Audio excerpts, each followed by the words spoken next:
Provavelmente ela se inspira nesse de John Lennon para fazer o cartão atual. Né? Eu gosto de pensar nos números levando em conta essas duas capas de livro aqui. Né? Quem diz os números não aumentem jamais é numerólogo.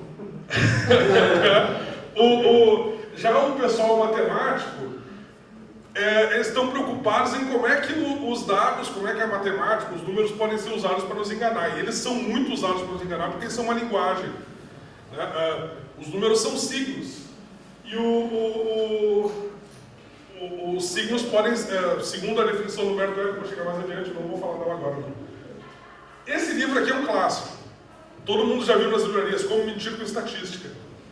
Né? É um livro dos anos 60, do Darrell Huff, que ele mostra como é que os gráficos estatísticos e as médias, etc., podem ser usadas de maneira enganosa. Ele sabia tanto como usar os dados de maneira enganosa que ele foi contratado pela indústria do cigarro para tentar derrubar as estatísticas que mostravam que o cigarro mata. Apareceram documentos maravilhosos dos anos 60 da indústria do cigarro contratando ele para escrever um livro sobre como as estatísticas do cigarro são mentirosas.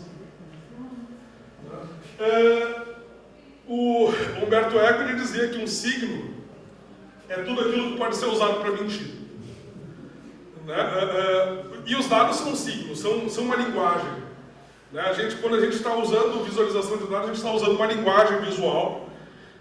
Existe até uma gramática dos gráficos que procura, ela decompôs em elementos para compor os gráficos. Né? Então, assim, os números não mentem? Depende. Os números são as palavras também não mentem, mas podem ser usados para mentir, dependendo da maneira como forem, da maneira da intenção como forem articulados. E os dados como fonte, eles têm um problema fundamental, como toda e qualquer fonte, que tem duas partes. A primeira parte é como é que essa pessoa, como é que esse conjunto de dados sabe aquilo que ela está nos contando, né? E a segunda parte é por que nos conta.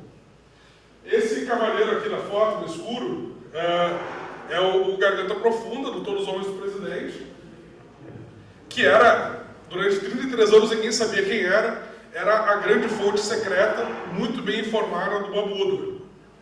Quando apareceu o nome dele, fica muito claro como é que ele sabia o que ele contava e por que ele contava. O nome dele era Mark Felch, ele sabia o que ele contava porque ele era o número 2 do FBI, e ele contava porque era para ele ter sido o número 1, mas ele foi preterido. Ele estava furioso. Então ele abria o jogo. Quando a gente, nos bancos de dados, quando a gente faz análise de dados, a gente também precisa fazer essas duas perguntas. Como é que esses dados sabem isso que eles estão nos contando? Como é que quem criou essa base de dados sabe isso que nos conta? Se a gente vai trabalhar com dados, por exemplo, de segurança pública, quem foi que fez esses dados? Quem é que registrou esses dados? Geralmente foram policiais. Tem a Ponte, que é um site muito legal que faz reportagens sobre segurança pública.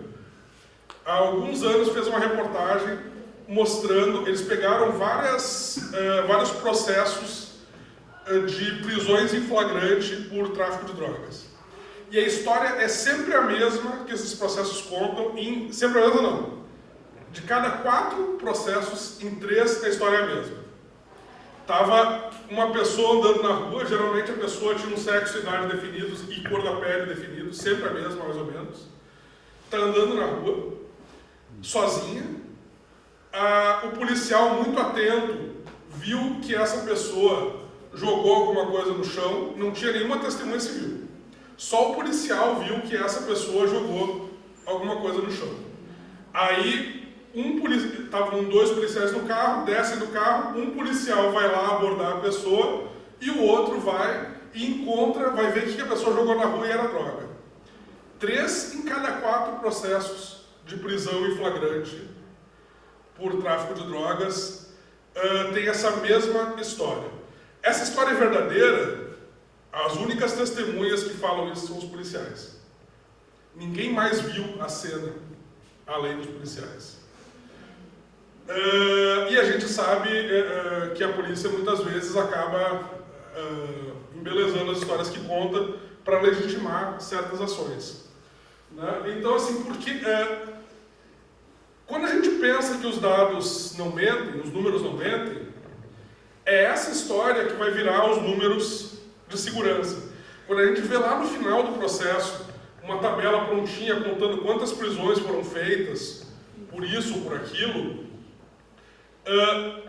os números eles têm uma aparência tão objetiva que eles ocultam a história que os gerou, né? Ocultam toda a situação que eles estão descrevendo. E aí com isso a gente acaba aceitando eles como uma realidade. Mais ainda, no Brasil ainda não começou isso, mas nos Estados Unidos já está acontecendo.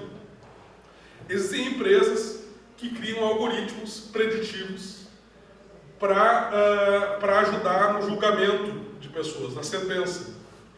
E esses algoritmos preditivos são muito objetivos, eles utilizam dados, porque dados não mentem.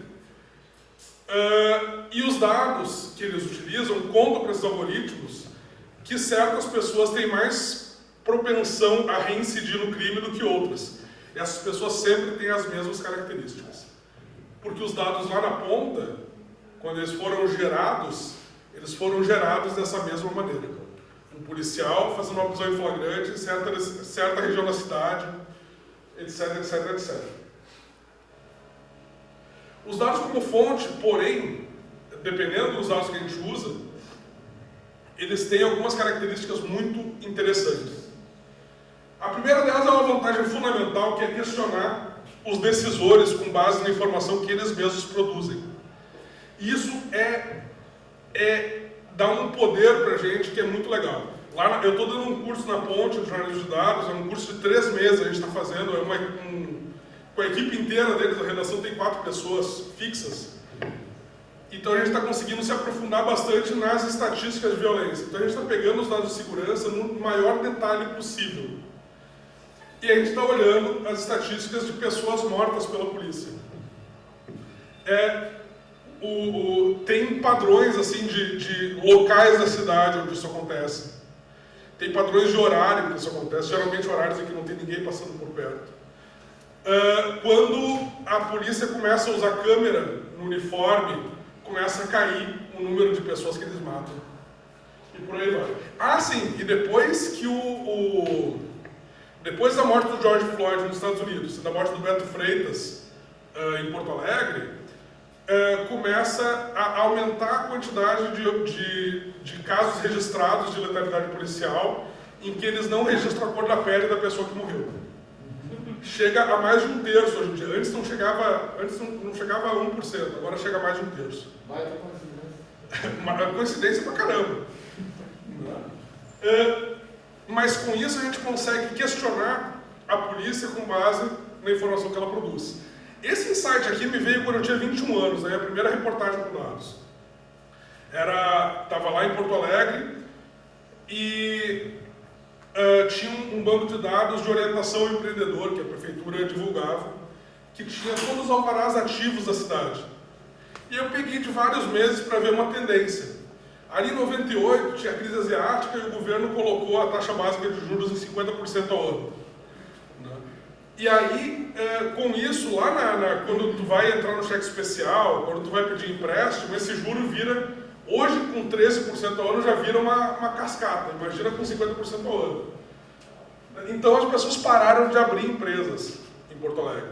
E aí eu comecei a olhar por bairro e tal, e aí levei para o jornal lá onde eu trabalhava à noite, o Correio do Povo. Eu não podia publicar, na época era proibido o estágio de jornalismo.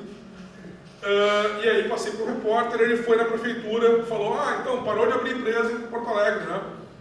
Eu disse, não, nós não divulgamos isso, não fomos nós que passamos isso. Ele, não, o rapaz que pegou aqui com vocês os dados, ele fez as contas e tal, tu pode pegar os mesmos dados e fazer as contas, ver se é verdade? O cara fez as contas e falou assim, putz, é isso mesmo. Mas, por favor, não publica que vai deixar a gente mal. Cara, isso, tu imagina isso no ouvido de um moleque de 21 anos. Assim, caraca, eu consegui fazer uma pauta que a prefeitura... eu não sei nem se eles sabiam, se eles já tinham... Provavelmente eles tinham feito essa conta, ou não quiseram fazer. Né? Mas a gente tinha uma pauta exclusiva só por causa dessa análise de dados, e esses estavam sendo registrados, sem que ninguém olhasse, e as redações geralmente esperavam que a prefeitura divulgasse o que está rolando lá. Né? Com isso a gente consegue ter uma pauta ativa.